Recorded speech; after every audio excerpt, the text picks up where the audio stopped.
What a lovely day, ladies and gentlemen. Today, we are going to present a business research on how to compete with the existing face mask in the market. As an introduction, the coronavirus outbreak that commenced at the end of 2019 has led to a dramatic increase in the demand for face masks.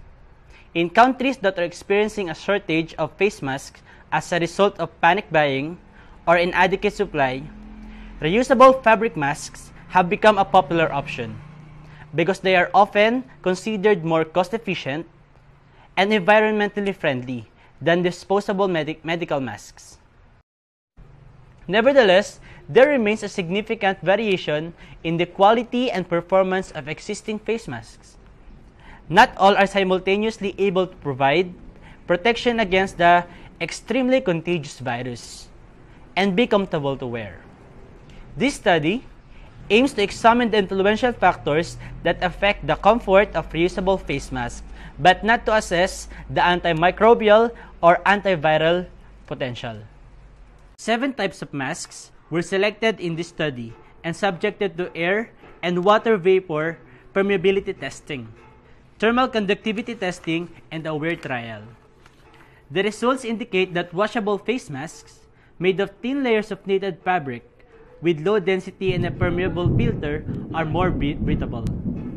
Additionally, masks that contain conductive materials and have good water vapor permeability are often more comfortable to wear as they can transfer heat and moisture from the body quickly, and thus do not easily dampen and deteriorate. We made our washable face mask in a creative way. We customized and personalized. Nowadays, we all know that most of the customers are millennials. All of them are wanted to be in terms of fashion industry while following the safety protocols at the same time. Wearing washable face masks can help us to save more money during the pandemic. Because the face mask is in demand, there are also competitors with this product. The more in demand, the more the competitors. Despite this, we have improved communication with customers. We give a good service that they deserve. We assure that all of our customers will satisfy in our product. Demand and availability analysis. Demand does not only have to do with the need to have a product, but also involves the willingness and ability to buy it at the price for it. When clients want a product and are willing to pay for it, we can say that there is a demand for the specific product. The demand on washable face masks can be very trendy these pandemic days. With the mandatory wearing of face masks, we can conclude that this business won't flop given with proper marketing and good managerial handling. Demand analysis, mandatory due to pandemic. Trendy and can be customized with name. Availability analysis. Product availability is necessarily having items available 100% of the time, but rather having items available when the customer needs it. It is a matching game of timing, preparation of an item nearest to when the customer seeks. We made to order. User analysis. Wearing face masks will prevent the spread of infection and prevent the individual from contracting any airborne infection germs. When someone coughs, release germs into the air that may infect others nearby. Face masks are part of an infection control strategy to eliminate cross-contamination. It is also made from 3-ply cloth, available in different colors to attract more buyers. Also available in all sizes, even for kids, size is also available. Comes with customized name that makes my face mask very trendy. Market entry strategy. As the COVID-19 exists, every business is launching face masks. Pandemic has not only jolted down the world but also brought new ideas for business sector. While face masks have become the sign of new standard along with it, they have become usual style statements. So we made some new face masks that can afford of buyer by promoting new washable face masks and customized face masks. in online selling. This kind of face mask was popular to the customers and buyers, especially to all millennials, because of its affordable price. In our business plan, we do some survey and our respondent locations are Barangay 6A Barleta Subdivision, Barangay San Lucas 2, Barangay San Jose Malamig, and Barangay Santa Veronica. We prepare some questionnaires. We make a generalization from our survey from different persons and barangay. Number 1 question is, who are your target customers? The most observed answers of the respondents are those people near or around their area of selling. These people include co-workers, family, friends, neighbor, and people with the income of those that can afford with proper understanding of the product. Those that meets their age range, wholesalers, retailers for reselling, needy, frontliners, online sellers and online buyers, commuters, and etc. Number 2, is the price of your product still affordable, especially in this time of pandemic? Not surprisingly, all the respondents answered yes. Given that they know their products as well as they know that people who would have enough to buy them some of their items, even in this pandemic, their loyal customers are still able to buy it. They need it because of the very pandemic after all. Number 3, what changes has to be done to improve customer satisfactions? Respondents differ in the way they answer these questions. See different fields of improvement in their business. Letter A, quality of the product, comfort, durability, material, and packaging. B, affordability, proper pricing, promos and discounts, previous, introduction of better products, customer relationship, service, consumers concern, reflection, managerial aspect, creativity and uniqueness, aesthetics, safety and health, readability. There are few respondents who answered none, meaning they don't see a need for a change to improve customer satisfaction. Number 4, who are your competitors? It is very important that you know who are you going to compete with. What are their agendas? Can be there a threat to your business? With that question, some businessmen answered that their acknowledged competitors are those with the same product as theirs. Of course, the biggest threat is those bigger stores that already established their names on kind of business. Another one is a small stores but has a potential to become a threat. Some respondents answered many. We can learn from here that business is not one in a million anymore. There are so many competitors already existing in the market. Number 5, what are the advantages to your competitors? Lower production cost due to bulk orders, effective customer relationship, quality product yet affordable price, convenience in the delivery of product, free delivery, much better aesthetics, better marketing strategies, accessible location, physical store, safer products, materials used, production skill. Number 6, what are the disadvantages? Customer relationship, freight issues on supplier end, time, lack of knowledge, transportation, absence of lower limited area of selling, and pandemic. Number 7, how can you outrun your competitors? Adding more pool of customers, giving more trusted products, selling items for a specific purpose, for workplace, for fashion, frontliners. Anticipating supply issues so it can be resolved quick. Using SRP, consistency of production, study more the business, get trended, improve customer relationships. Number 8, how can you make product known to be market? Promoting, posting on social media, and posting customer good feedback, using connections, cheaper, unique designs, flyers, and leaflets. And the last one is, what platform are you going to use to increase sales? In this time of pandemic, social media plays an important role in business. And in this our main venue of marketing, where we are promoting our products to increase our sales, we can use different access like Facebook, YouTube, and Pinterest. and using online mall, Lazada, Shopee, Zalora, we can still use newspaper to advertise and do commercials through radios and televisions. But in this situation, we just set aside using of them help us to lessen our cost of it. How to compete with the existing face masks in the review of related literature. In the literature and studies cited in this chapter, tackle the different concepts, understanding, and ideas, generalizations or conclusions, and different development-related studies of washable face masks, and its correlated marketing strategies. Those that were also included in this chapter helps in familiarizing information that are relevant and similar to the present study. The face mask industry is booming nowadays. That's no lie. With the occurrence of COVID pandemic, it is easy to predict the next pop item to be sold to the public.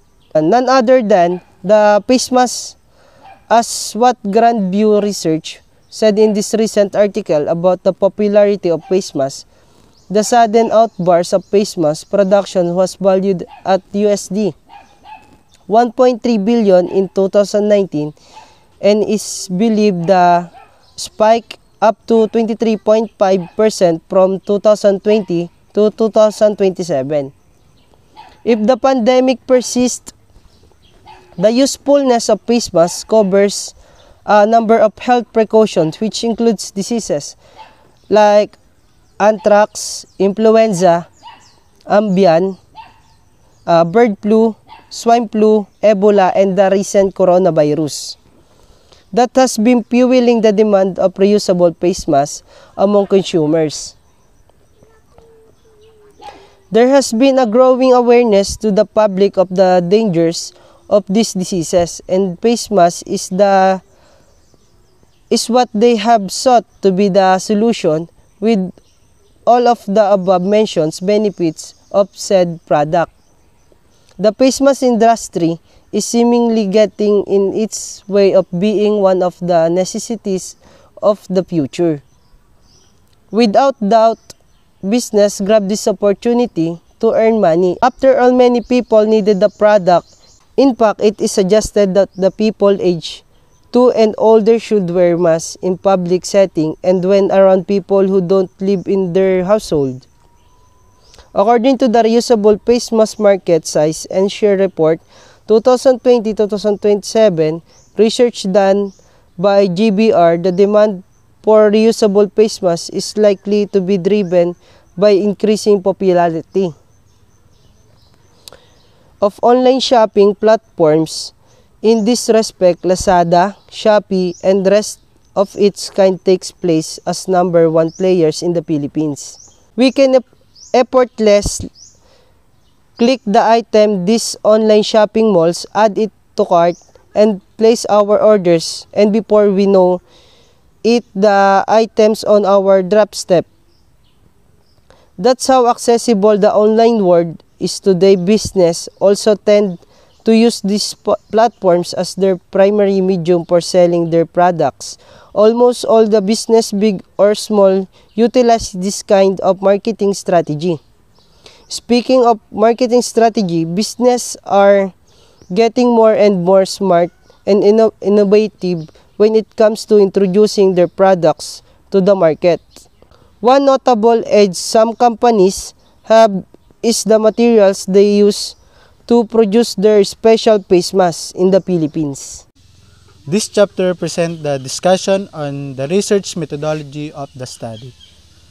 The subject, the sampling technique, research instrument, procedure of data gathering, and statistical treatment that will be used in accurate data analysis and interpretation.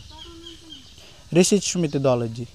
Researchers define all ideas and information regarding the product of the hour, the advantage, edges, supplies, how to communicate, and how to marketing strategy will work. It is all the reason why this study utilizes a descriptive method.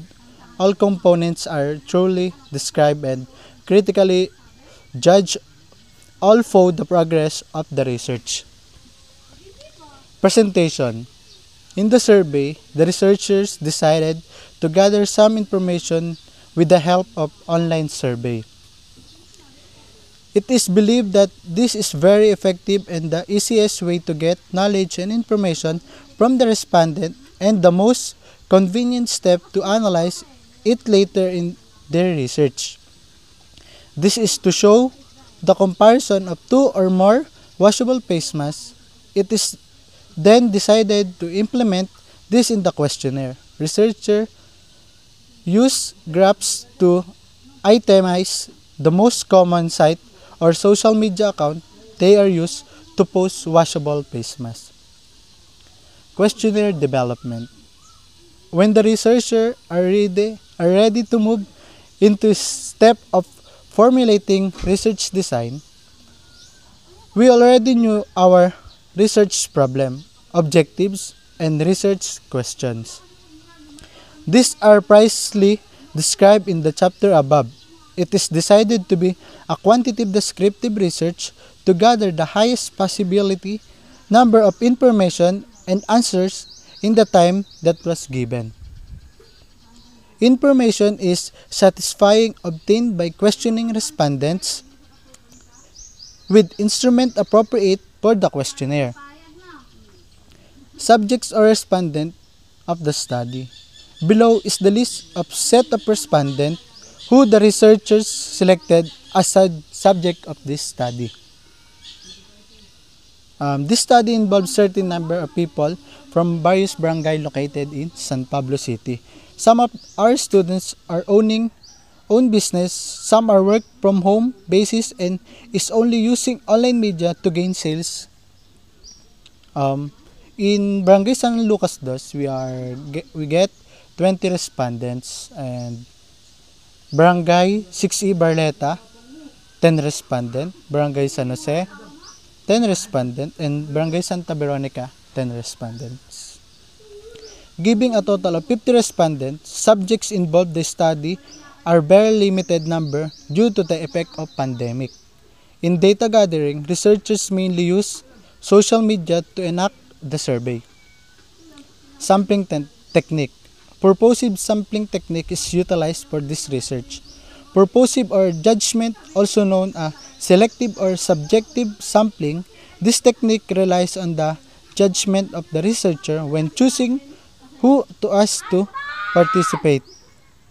It was already decided where will the data coming from. Subjects are purposively selected and critically identified to help the researchers gather enough. This chapter discussion research methodology. Pandemic scenarios like the current corona outbreak show the vulnerability of both globalized markets and just-in-time production processes for urgent medical equipment. Even usually cheap personal protection equipment becomes excessively expensive or is not deliverable at all. To avoid dangerous situations, especially to medical professionals, but also to affected patients, 3D printed and maker communities have teamed up to develop and print shields, masks, and adapters to help the medical personnel. Some designers, makers, and consumers are imploring us not to stop sewing after the pandemic because of the potential for utilitarian, psychological, and environmental benefits. Home-printed personal protection equipment can be a yet less efficient alternative against aerosol in case professional masks are not available. But legal aspects of their use and distribution have to be kept in mind in order to avoid compensation claims. The above-mentioned particular sample of a face mask is one of the specially made products of a face mask business company. We can see here the modernization is used as a marketing strategy for them to be able to sell their products. There are many more kinds of face masks that are available to the public these days. This study covers some of them, but mainly it is all about the marketing dilemma face mask business are facing. A cloth face mask is a mask made of common textiles, usually cotton worn over the mouth and nose. When more effective masks are not available and when physical distancing is impossible, cloth face masks are recommended by public health agencies for disease source control. In epidemic situations to protect others from virus-laden droplets in infected mask wearers' breath, coughs, and sneezes. Because they are less effective than N95 masks, surgical masks, or physical distancing in protecting the wearer against the viruses. They are not considered to be personal protective equipment by public health agencies. They are used by the general public in the household and community settings as protection against both infectious diseases and particulate air pollution. These two different kinds of face masks are very different, but they share one same function, that is to protect people from diseases that they inhale or may exhale. This pandemic dooms all people with its health effect, but to no surprise, businesses with a relationship to this crisis seems to gain power in the market. Face mask businesses are very active these days. Businessmen grab this golden opportunity to introduce their ready-to-wear products. In the survey done by the researchers, it is found out that as businesses prosper this pandemic, it also has affiliation with various challenges that it may face. These are with regards to pricing, target customers, developments of already existing marketing strategy, identification of competitors, and among others. In the end of the day, reusable face masks don't hurt anyone, and they do offer a benefit to you and the other people around you who may be at risk. They're better for the environment than a single-use masks too. So, if you're considering wearing a face mask, go with cloth and leave the medical grade masks for those who need them most.